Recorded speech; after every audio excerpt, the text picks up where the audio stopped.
Hello. Today we're going to learn about a theorem that makes integrating line integrals easier under certain conditions. For this video, we're going to focus on the fundamental theorem of line integrals, and on the next video, we'll focus on Green's theorem. So the fundamental theorem of line integrals, that's going to be our 16.3 material that we're covering today. Now, if you recall from Calculus 1, in Calculus 1, we were told that if we integrate a derivative function, then all we have to do is know what the antiderivative is and evaluate it at each of the endpoints of our interval, and then find the difference between those. And so when we calculate an integral in Calculus 2, we really didn't care about all the points in between the first point and the last point. We really only had to evaluate things at the endpoints. And we've been finding in the line integrals that that is not true. We've cared about more than just the endpoints. We've cared about the path. Like if we travel from point A to point B, we want to know, well, how did we get there? Did we get there in a linear fashion, a quadratic fashion, along a circle, or what, right? We don't know. So now what we have is this theorem. And what it says is that if our curve is smooth and we can parameterize it by a given vector r of t, so it's this first statement right here, and t runs between some a and b, and our function itself, our scalar function, is a differentiable function of 2 or 3 variables, depending on what we're working with, whose gradient function, remember the del f, if del f is continuous on C, then what we get is the line integral of del f is simply going to be our scalar function, little f, evaluated at the endpoints of the parametrized curve. That's a lot to take in right there. So what we have to remember here is that this integral del f, or sorry, I'm really just going to focus on del f itself. Del f is a vector with components del f del x, del f del y, and I mean, we could even go to third dimension, del f del z. Okay, so it's a vector full of first partials. Well, that's f prime of x was also a first derivative. And so we're seeing this idea of, oh, I'm integrating this vector that has first derivatives in all of its components. So if I only knew the antiderivative function, then I should just be able to evaluate that at the endpoints. That's what this is saying. And so to put it simply, what this theorem says is that if our vector field is a gradient vector field and our curve of integration is smooth and our gradient vector is continuous on the curve of integration, then, and only then, we have independence of path in the integration. In other words, we don't care how you get from point A to point B, point A to point B. We just care that we're starting at A and ending at B. Okay? So let's see. Recall from the last section when we were, it was kind of the very last thing that I mentioned is that if a vector field is a gradient vector field, then it is called a conservative vector field. So if a vector field is a gradient vector field, then it is called a conservative vector field. So those just mean the same thing. That's all I'm trying to say there. And so if we were to integrate a conservative vector field over a closed curve, then the endpoints of the curve will coincide, right? That means, like, for example, I could start at point A and go on some funky curve and I end up at point A, right? So if this is A, and that's a closed curve. The way we indicate that with the integral, you'll see this notation where it's a line integral with over C, and then there's a circle around, like in the middle of the integral. All that means is that it's a line integral over a closed curve. So that's just indicating that. It's telling us it's a special line integral because it's a closed curve. And so if we evaluate our scalar function at the first endpoint, the beginning, and then the beginning coincides with the end, we're taking away the same thing. And so we would get 0. And the reverse implication of this is true as well. So if a line integral of a vector field is 0 over every closed path that we can imagine, then the vector field must be a conservative vector field, which means that your vector field is a gradient vector field. I know that that's a lot to take in, and so I keep repeating myself in the hopes that it starts to stick for you. So why is this all so cool? Like, why do we care about this? Well, you may have experienced some pretty bad line integrals in the homework in 16.2, and the problem with them was that we had to deal with these parametrizations. We had to worry about how do I parametrize whatever curve they gave me. And now we don't have to worry about that at all. So if they give us a complicated path to travel on, and by complicated, I could say something like this. Let's say we have an XY axis and we're given something like we start down here, we go in this direction, and then we come, how do I want to do this? Come down and come over, something like that. This would be C1, this would be C2, and this would be C3. That's complicated. We would have to do 3 parametrizations. And so if we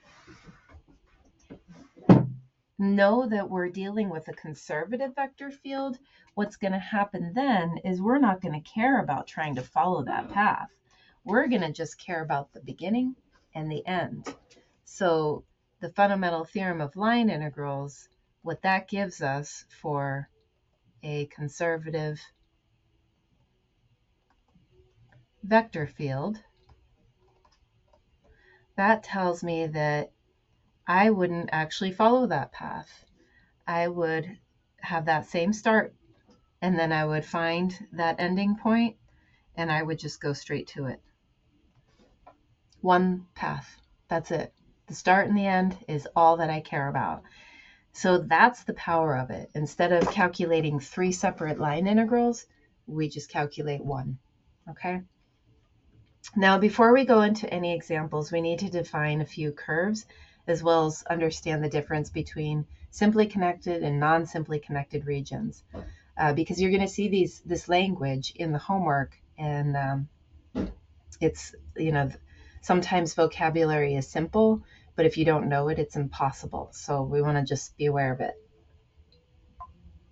So in this picture here, in the first one, part A, we have a simple, not closed curve. It's simple because it's differentiable and continuous all the way around. And it's clearly not closed because the beginning and the end are not the same. Okay. The second one, part B, is called simple and closed. So we'll just highlight these here. So for the simple closed, we can see, like, if we were a bug traveling on this curve, it's continuous, it's differentiable everywhere. That's the simple part. And it's closed. There's no start, no end. It is completely closed up. Part C, this is different, and this is going to help us understand that there's one more nuance to the word simple. So with this curve, if we were to travel on this curve, we come around, come around, come around, come around, traveling.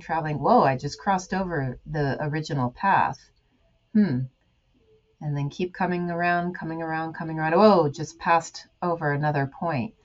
So what's going on here is that the curve is intersecting itself. That is what makes it not simple. So let's just kind of highlight that. The path intersects itself. And so basically what it does is it forms, well, it's a figure 8, right? So it forms like 2 separate little islands almost. Anytime you see that sort of curve, that's not simple. It is closed. There's no way to get out of that curve. you could draw on it forever and still be on it. The last one is not simple and it's not closed. So we can see we start at one end and travel down the path. Whoa, we just crossed over the path. That's what makes it not simple. There's this intersection right here.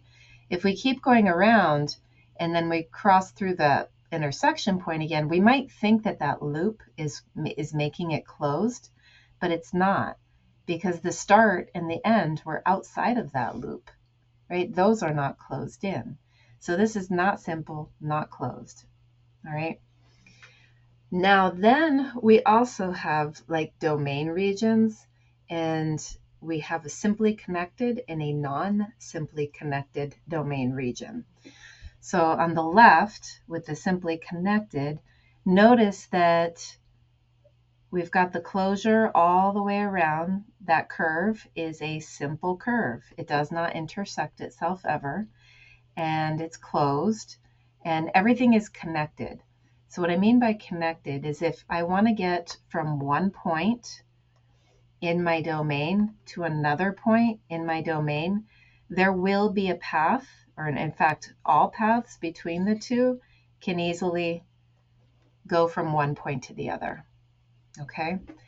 I would not have to leave my domain in order to get to the other point. Now, the second picture is non-simply connected. So what's going on here is that I have an outer curve, and that seems to be pretty simple, right? It does not intersect itself. However, there's a problem.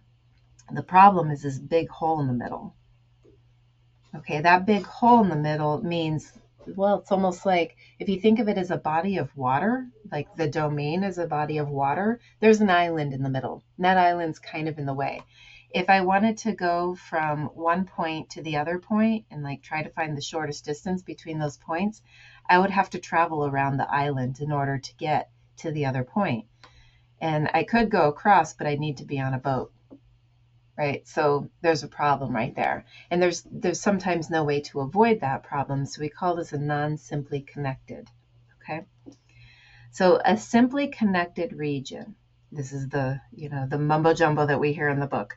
A simply connected region is a region D such that every simple closed curve in D encloses only points in D. And so we could see a picture of the opposite of that here. Let me just show you this. If we have this point and we want to get a simple closed curve in D, we're going to go around, go around, go around, and look, we just enclosed the island. And so that is a non-simply connected.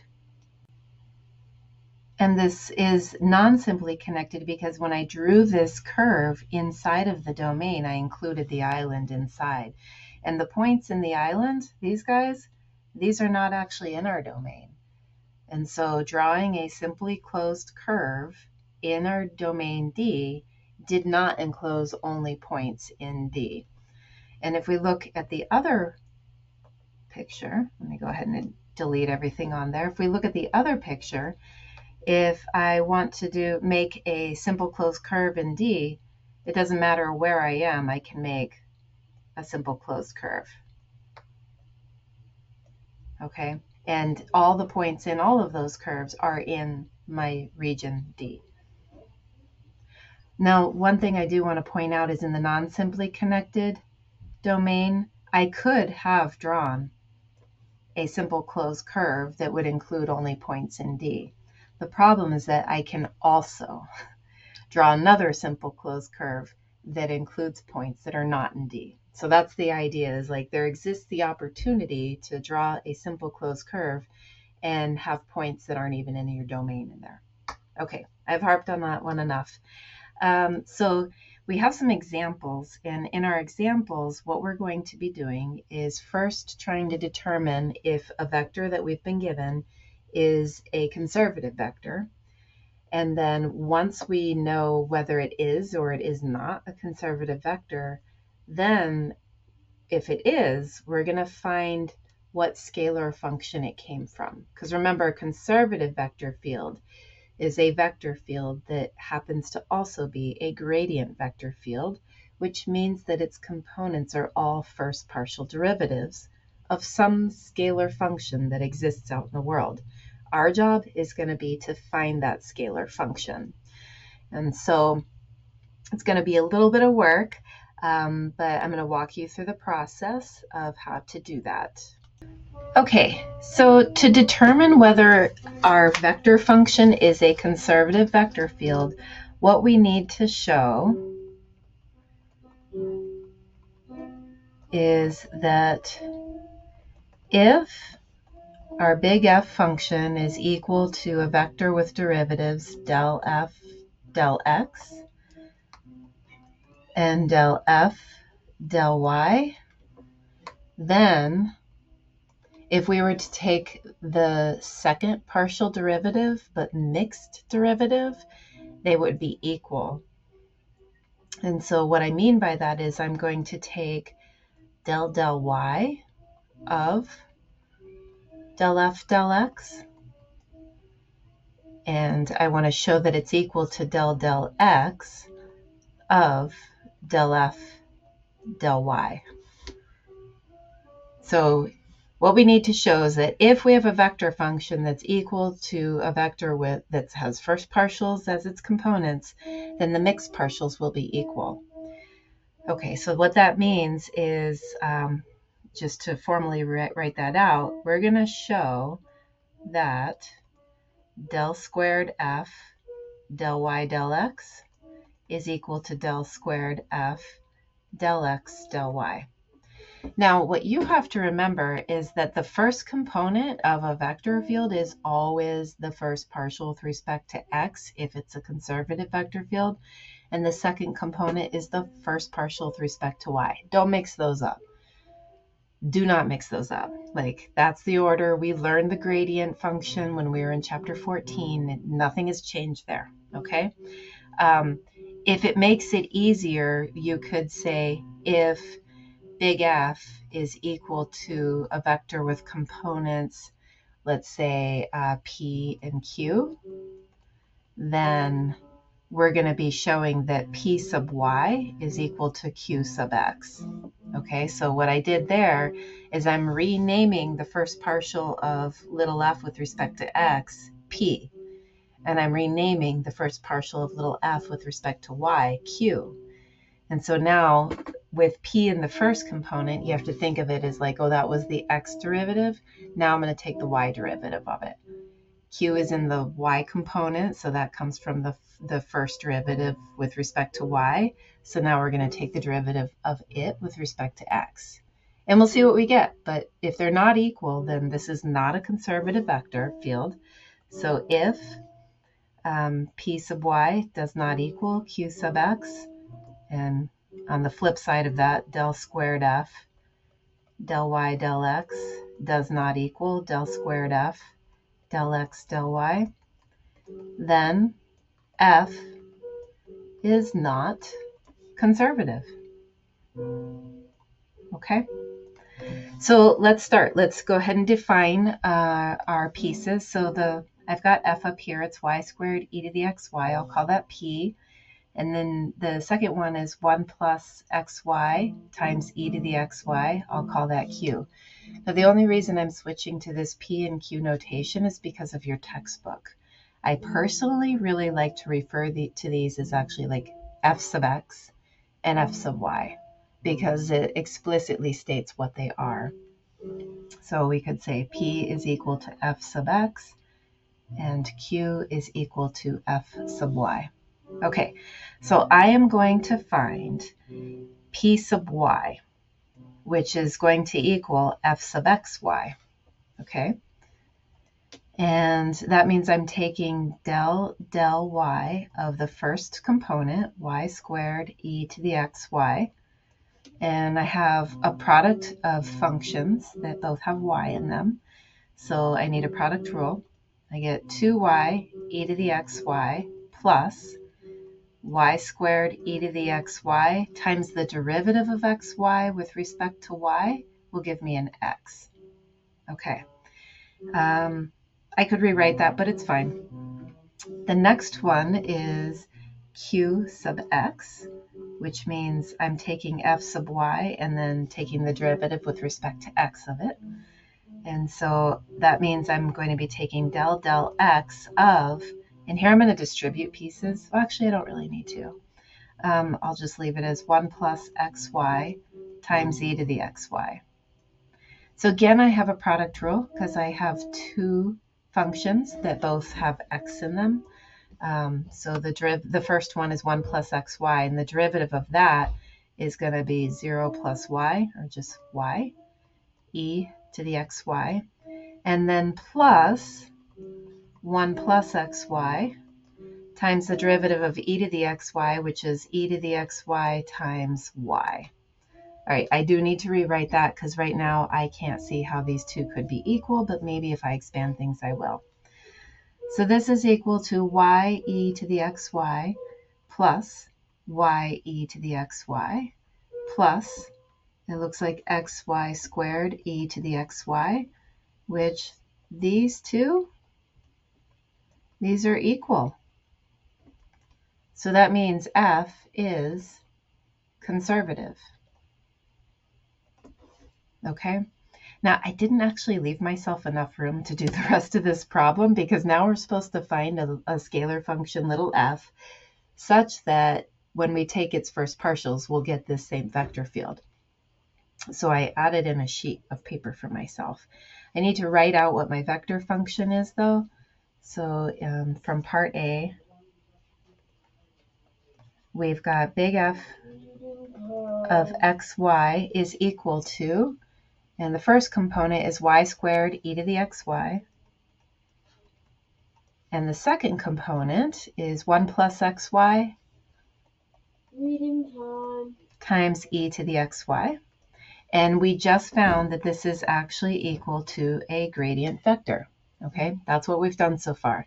Now what we want to do is work backwards and figure out what is little f.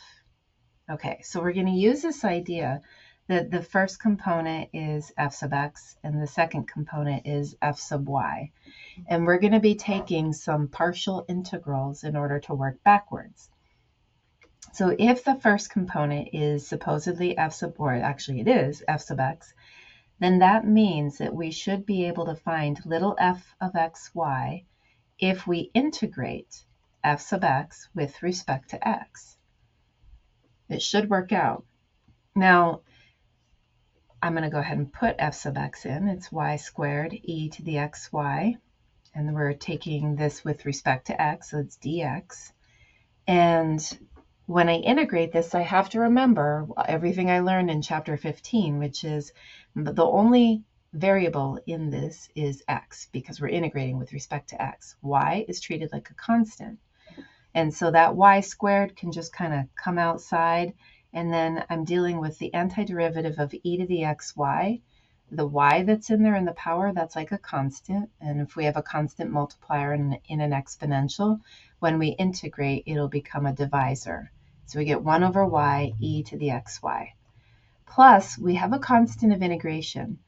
But our constant of integration is not a plus c, because our constant of integration could be a function that has y's in it. Okay? The reason for that is because when the first partial derivative was taken, anything that was merely a function of y went away, right? Because the derivative of, for example, y squared with respect to x is 0. So we could have lost whole functional parts of our scalar function. So if I simplify this, it becomes y e to the xy plus h of y. Now here's where I differ from the book. The book does this circular thing, and I really don't like it because it gets to be confusing, especially when we get to 3-variable scalar function. So what I do is I use the same exact principle that I did with f sub x, and I apply it to the fact that I could find little f of xy by integrating f sub y with respect to y.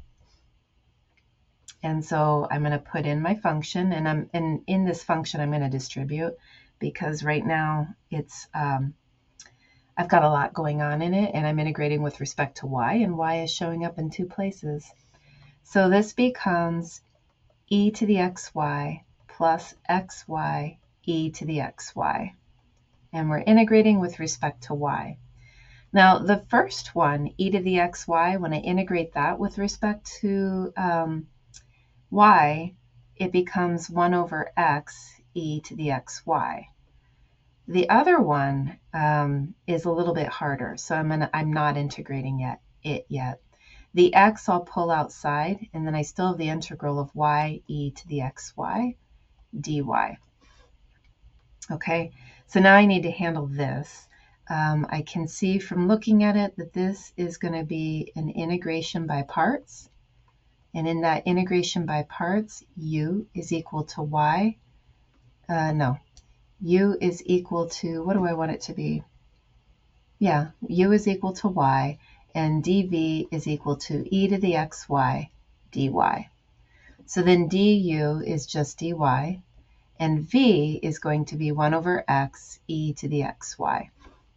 Okay, so now I can go ahead and write this out. I still have the 1 over x e to the xy, and then I have plus uv, which gives me y over x e to the xy minus the integral of v du.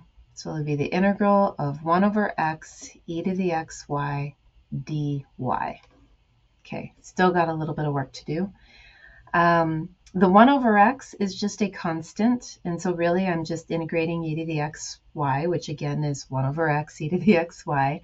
So when I finally get this done, I have 1 over x e to the xy plus y over x e to the xy, and then minus 1 over x squared e to the xy, plus some function that's a constant of integration, right? And we are integrating with respect to y, and so our constant of integration could be some function of x, right? So we could be getting some g of x or something like that. I almost forgot one part, that uv minus v du. There should have been an x on the outside of that. So let me just go ahead and rewrite that last line there. Don't want to leave a mistake in here for sure. So let me distribute that x through first. What that gives us is 1 over x e to the xy plus y e to the xy minus, and then that x times a 1 over x, that's gone. So I just have the integral of e to the xy dy. Okay, that looks a little better. So now I integrate that. I have 1 over x e to the xy plus y e to the xy minus 1 over x e to the xy plus a constant of integration, and we'll call it g of x since we're integrating with respect to y. X is a constant, so our constant of integration could be some function of x. Now notice we have two terms that are the same, so they're opposite in sign, so this simplifies to just be y e to the xy plus g of x. Okay, so here's what we have here. In the first one in blue, we found that f of xy is y e to the xy plus some constant of integration, h of y. In the second one, we found f of xy is y e to the xy plus some constant of integration, g of x. So our job is to compare the two results.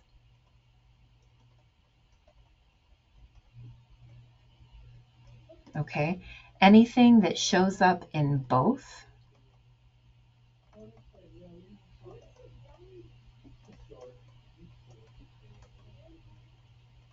only write down once.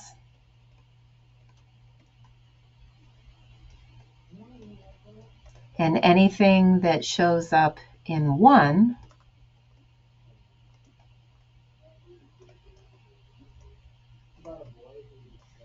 also write down once. So we're basically building our f of xy from the two pieces. We're comparing them. We're seeing what's the same. In our particular case, the y e to the xy was the same in both of them. And so what that tells me is our f of xy is equal to y e to the xy plus a little bit, because there's that g of x and that h of y, notice that when we compare the two, there is nothing extra actually in each one, right? So we actually don't have a constant of integration that's a function of y, and we don't have a constant of integration that's a function of x. And so overall, what we have is just a plus c. That's about it. And now, when we go ahead and we write up what our actual function is, we state that it's just going to be f of xy equals y e to the x is equal to some constant c. So I know that's kind of confusing, but we don't actually have the plus c on the side where the expression is. Our function was equal to c, okay? The idea is that if we were to take the derivative of our function, and we took the total derivative, it would be equal to 0 on the right-hand side where the c is. And then that is what helps us build something that shows up in differential equations, which is an exact equation. If you haven't taken differential equations, you can just forget I said that. But for now, our final answer here is that f of xy is equal to y e to the xy, which is equal to c. Okay, let's try that with one more problem. All right, in part B, we are given that f of xy has two components. The first is 2xy plus y to the minus 2. The second is x squared minus 2xy to the minus 3. So what this is saying here is that f sub x is equal to 2xy plus 1 over, well, I guess I'll write it as y to the minus 2. And f sub y is equal to x squared minus 2x y to the minus 3. It's true that these are first partials if this is a conservative vector field. So first it's like we assume that they are first partials, and then we take the mixed partials to try to prove it. So this first one, I'm going to find f sub xy, which means I will take del y of 2xy plus y to the minus 2. When I do, I get 2x minus 2y to the minus 3. For the other one, I'm going to find f sub yx, which means I'm taking del x of x squared minus 2xy to the minus 3. When I take that derivative, I get 2x minus 2y to the minus 3. And I can see very clearly now that these are equal, which means that f is equal to a gradient vector field and is conservative.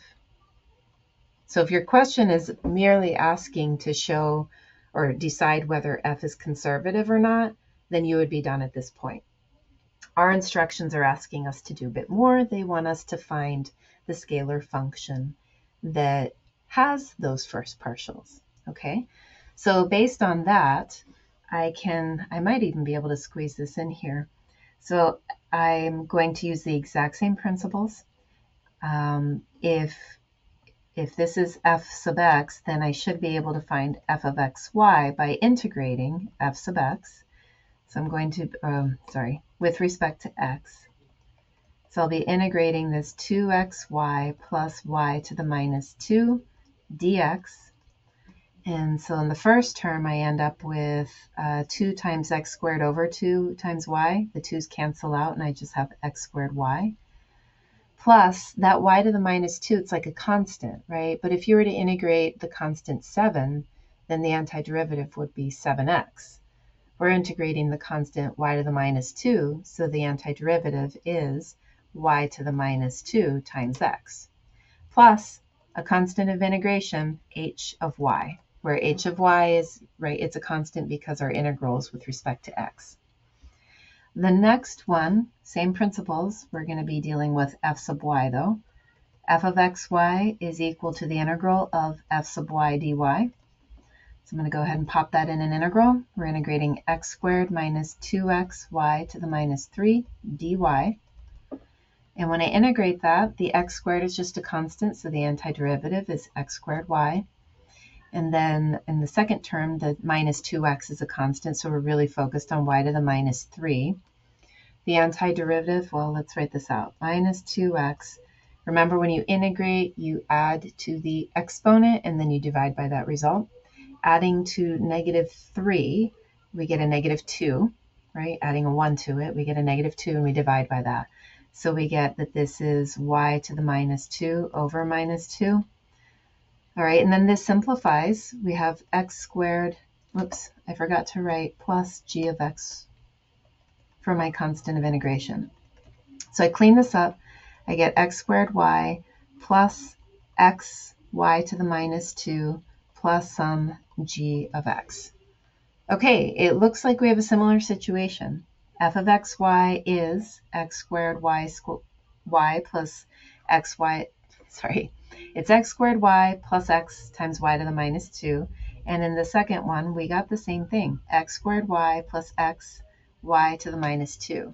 So that tells me that our official answer is f of xy is equal to x squared y plus y to the minus 2x, which is equal to c.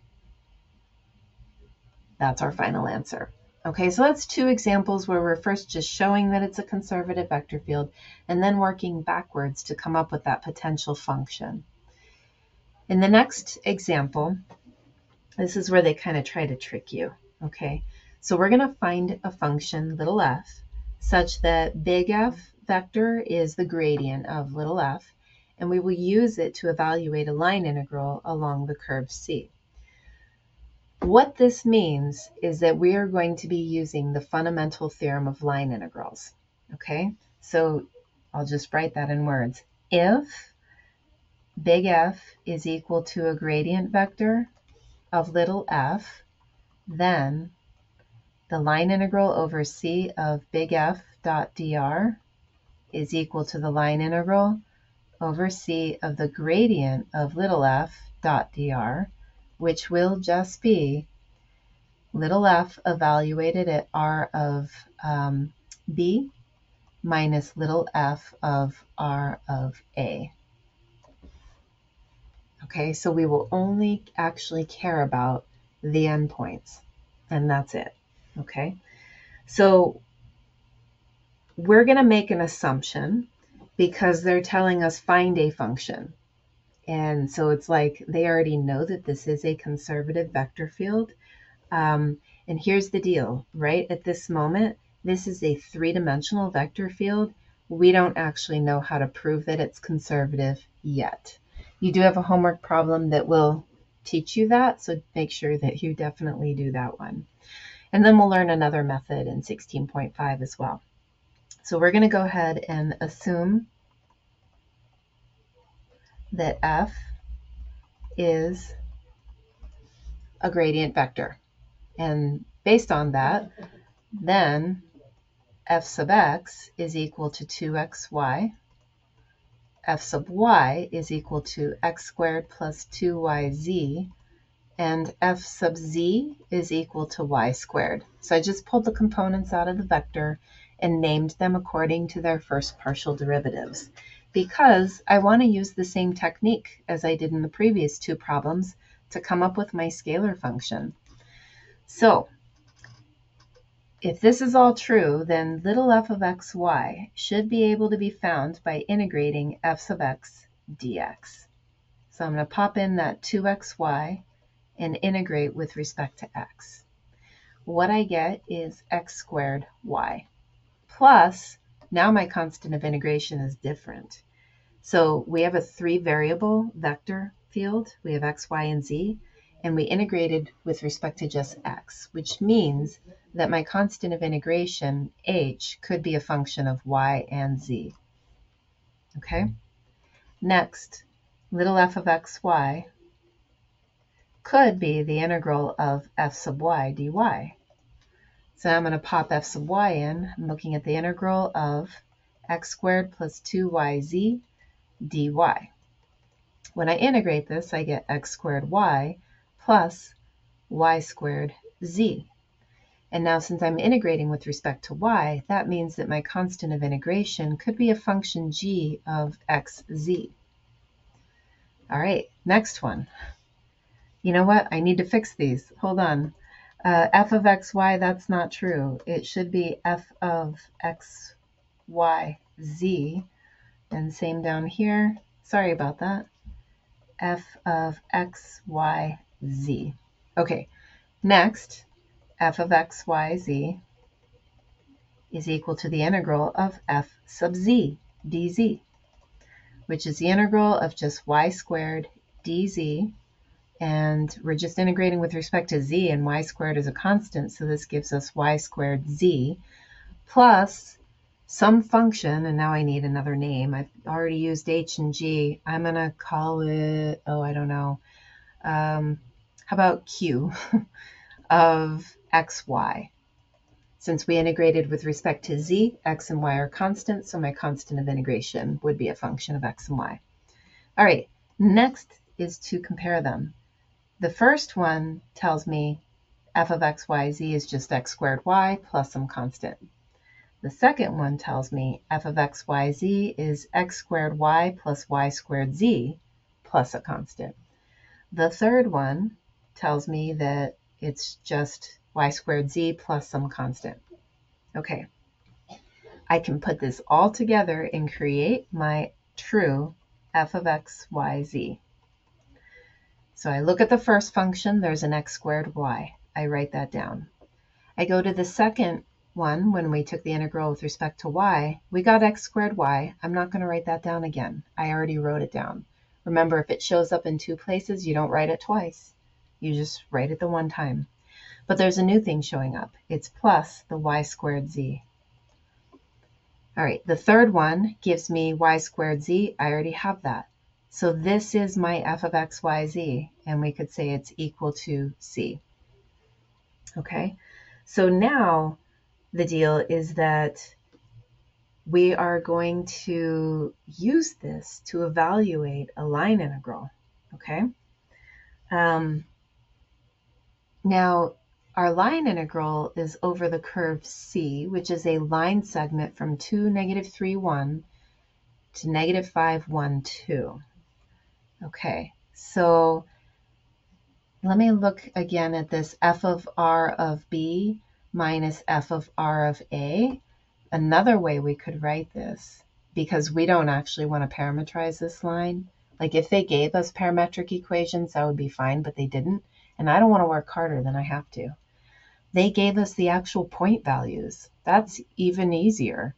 So instead of f of r of b, I'm looking at f of negative 5, 1, 2 minus, instead of f of r a, I'm looking at f of 2, negative 3, 1. Okay?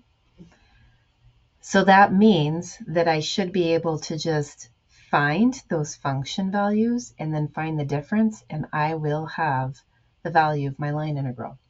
Okay? So let's try that. F of negative 5, 1, 2 is equal to negative 5 squared times 1 plus 1 squared times 2. And we're not worried about this equals c. We want a function value. This is a specific point on our function. And so this gives us 25 plus 2, which is 27. F of 2, negative 3, 1 is going to be 2 squared times negative 3 plus negative 3 squared times 1. This gives me 4 times the negative 3, which is negative 12, plus 9, which is a negative 3. Okay, so finally what I have is that the line integral over c of f dot dr is just equal to, let's see, 27 minus a negative 3, which is 30. That's it. Never had to parameterize a curve at all.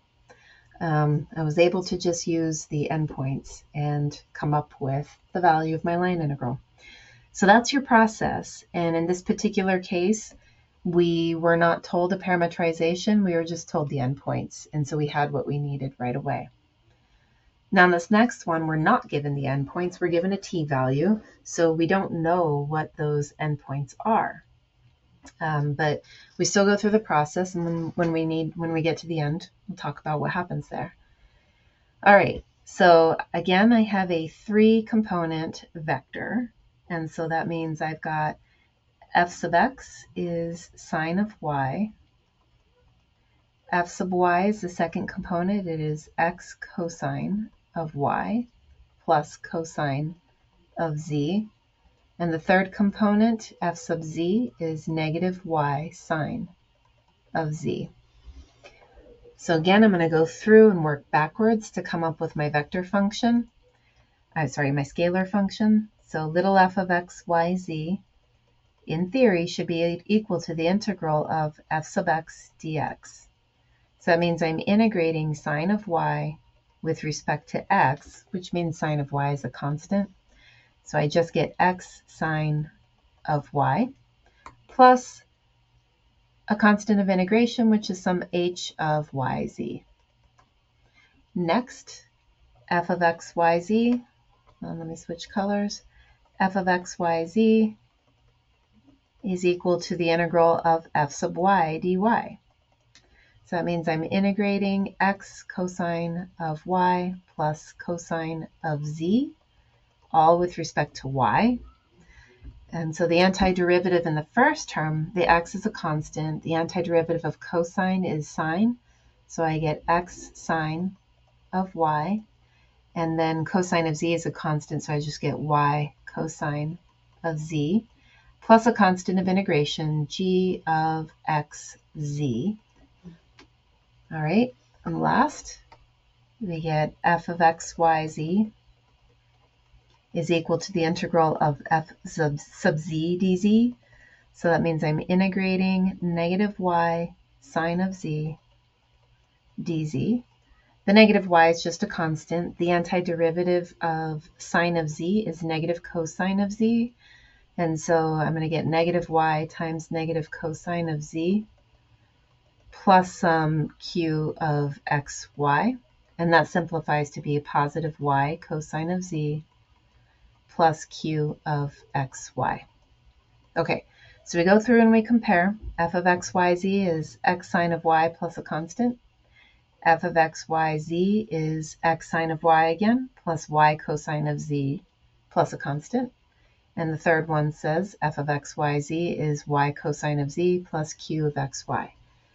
So we write up our final scalar function, f of x, y, z is equal to, and it looks like, so from the first one, we got an x sine of y. From the second one, we also got an x sine of y. I don't write it down again. Remember, it shows up in 2 places. Doesn't mean you write it 2 times. It just means it's definitely part of your function. So we just write it the once. But in that second one, we also have a plus y cosine of z.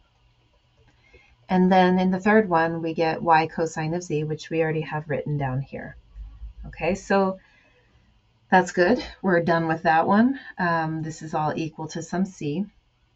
Okay, now here's the deal.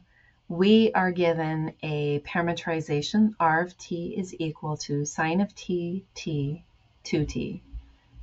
Those are the components that model the curve c, and t goes from 0 to pi halves. Okay, so I need to figure out what little f of r of pi halves minus little f of r of 0 is, because this is the line integral over c of the gradient vector dot dr. Okay, so I've got to find those values. Now, it's a little bit of extra work because I've got to figure out what r of pi halves is and what r of 0 is. So r of pi halves is equal to the vector with components sine of pi halves, and 2 times pi halves, which equals 1, pi halves, and pi. So that's actually, it's a vector, but it's also my point. Okay, it's the x, y, z value when t is equal to pi halves. r of 0 is going to be sine of 0, 0, and 2 times 0, which gives me a big fat vector of 0, 0, 0. Not a whole lot going on there. Okay? So now we know that this difference is actually equal to f of 1 pi halves and pi minus f of 0, 0, 0. So kind of give this some separation here.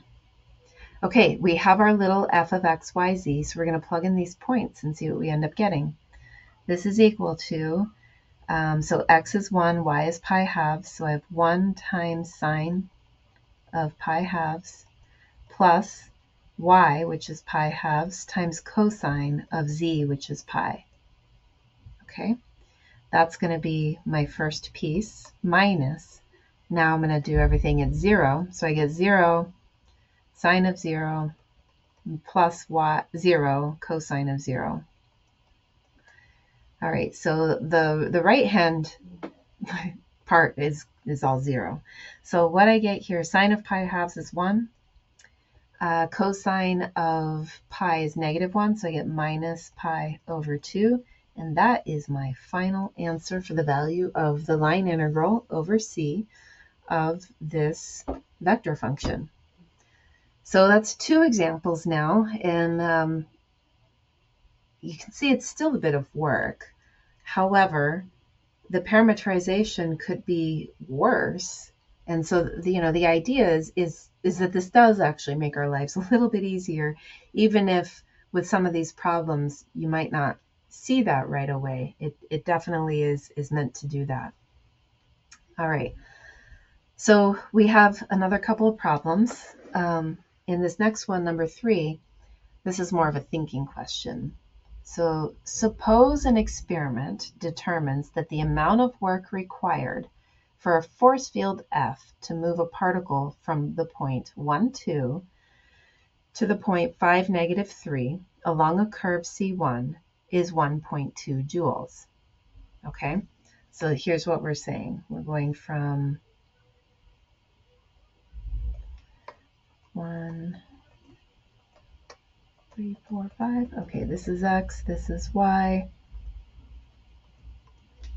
Okay, so there's a point 1, 2, and then there's a point 5, -3, and there's some curve C1, okay, that connects the two. We'll just draw that one for C1, okay? And along C1, the work is equal to 1.2 joules, okay? Then along and then the work done by the vector field F in moving the particle along another curve C2 between the same 2 points, let's just say that it's this one. We'll call this C2. So between the same 2 points, the work is equal to 1.4 joules. What can you say about the vector field F and why? Well, think about that one for a moment. What we're seeing here is that the amount of work done by F is different along different paths.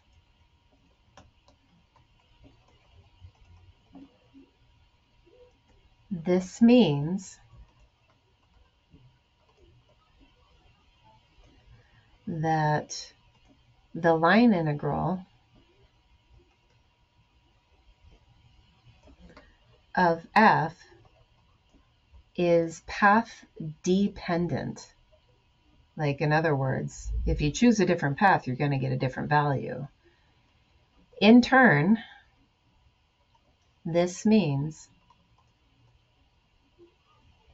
that F is not conservative.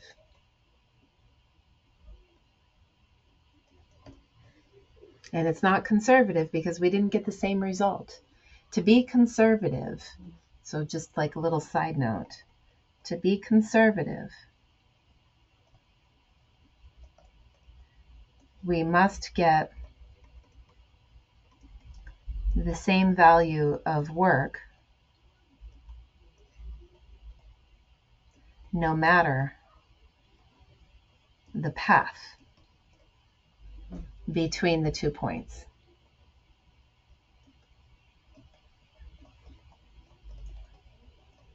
Okay, so that's it. That's all there is to that problem. More of a concept question just to check that you're really understanding what's going on when we're talking about a conservative vector field.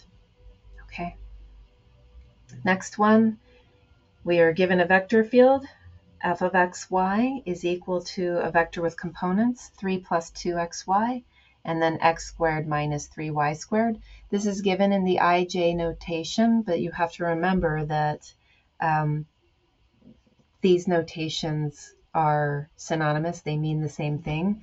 So if I write 3 plus 2xy I hat plus x squared minus 3y squared j hat, that is the same as writing a vector with the angle brackets and having the first component be 3 plus 2xy and the second component be x squared minus 3y squared. Okay, definitely don't want to be getting confused by notation like this at this point in the game because this is from chapter 13. Okay, so we really do need to remember notation even from chapter 13. Okay, now that's out of the way. If that's our vector field, we want to find a function, little f, such that our vector field is the gradient of little f, and then we're going to evaluate the line integral over c, where c is a curve given by this parametric function. So this is virtually the same as the last problem. It truly is. We're going to find our potential function, and then we're going to figure out the endpoints, and then we're going to find the difference, and we'll have our line integral. All right. So with this one, though, I can actually check that it's conservative. So maybe I could ask myself, is f conservative? Oops. And to check that, I have to remember that the first component is f sub x, the second component is f sub y. So I want to find f sub xy, which would mean taking del y of 3 plus 2xy, and that would equal, well, it looks like it'd just be 2x. F sub yx would require me to take del x of x squared minus 3y squared, and that would just be 2x. Okay, f is conservative.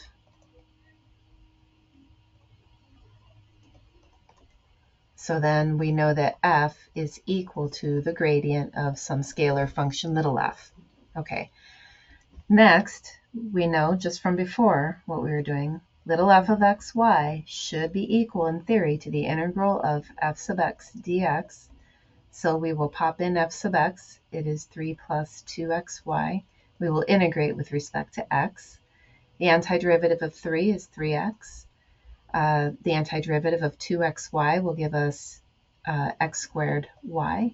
Plus, we have some constant of integration. We will call it h of y, the other variable.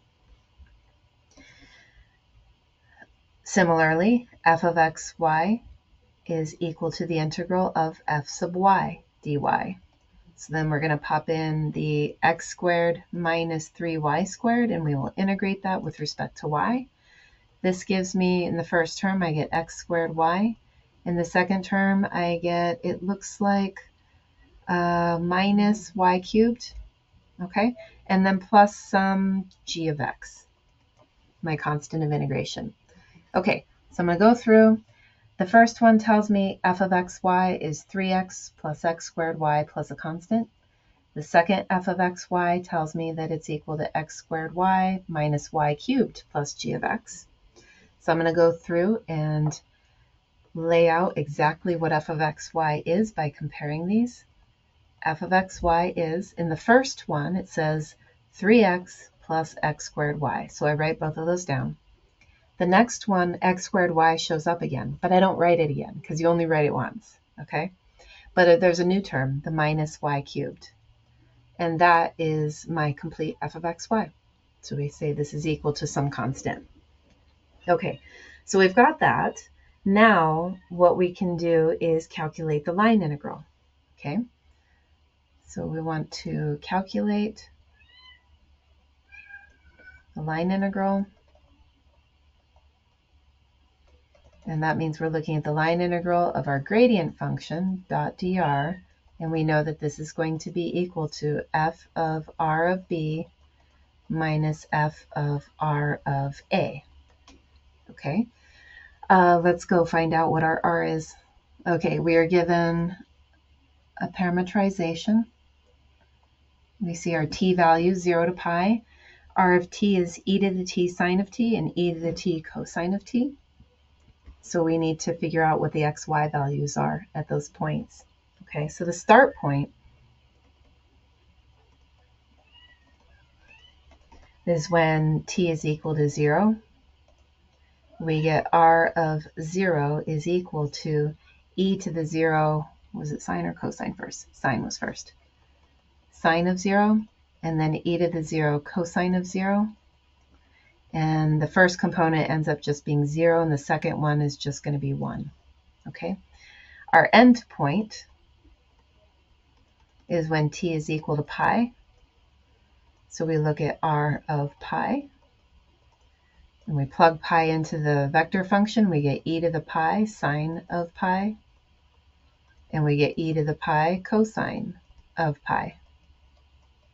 Simplifying that, sine of pi is 0, so the first term is still 0. And then the second component is going to be negative e to the pi, because cosine of pi is negative 1. Okay, finally, the line integral. The line integral over c of the gradient vector dot dr is equal to the endpoint, or f of the endpoint, so f of 0 e to the minus pi minus f of 0, 1. Okay, so I'm going to plug those values, x and y, into my function. In the first one, x is 0, y is e to the minus pi, so I get 3 times 0 plus 0 squared e to the minus pi minus e to the minus pi all cubed. Okay, that's from the first evaluation, minus the second evaluation, f of 0, 1. We get 3 times 0 plus 0 squared times 1 minus 1 cubed. Okay, so a whole lot of zeros are coming out of this, and then we also have a minus e to the minus 3 pi, and then we have plus 1. And that is the final value of our vector function here. Sorry, not our vector function, the final value of our line integral. I notice I dropped a negative. This up here should have been a negative e to the minus pi, so when I plugged it in, I should have had a negative. That makes this positive. Okay, phew. All right, so it's positive e to the minus 3 pi plus 1 for a final answer. Okay, couple of last minute things. Each of these sections I'm tying together some of the vocabulary and then some of the theorems. So all the definitions and theorems in this section have tied together, and so we have one big theorem at the end of 16.3.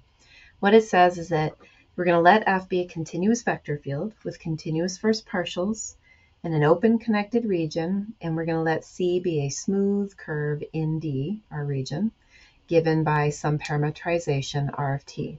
Then the following 5 statements mean the exact same thing. F is conservative.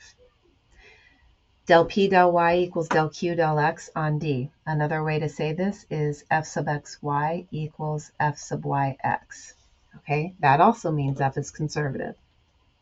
3, there exists a potential function little f such that big F is equal to the gradient of little f. That is the same as saying that F is conservative. 4, the line integral is independent of path. Again, that's the same as saying that big F is a gradient vector function, and so big F is conservative. 5, the line integral over C of f dot dr equals 0 for every closed curve C and D. If a line integral is equal to 0 on a closed curve, that means you must have been dealing with a conservative vector field. So f is conservative, and so f is equal to a gradient vector, yada, yada, yada. Okay, so make sure that you know those 5 things and that they are equivalent statements. Try to get comfortable with all of this notation and vocabulary and whatnot. And as always, if you have any questions, please reach out.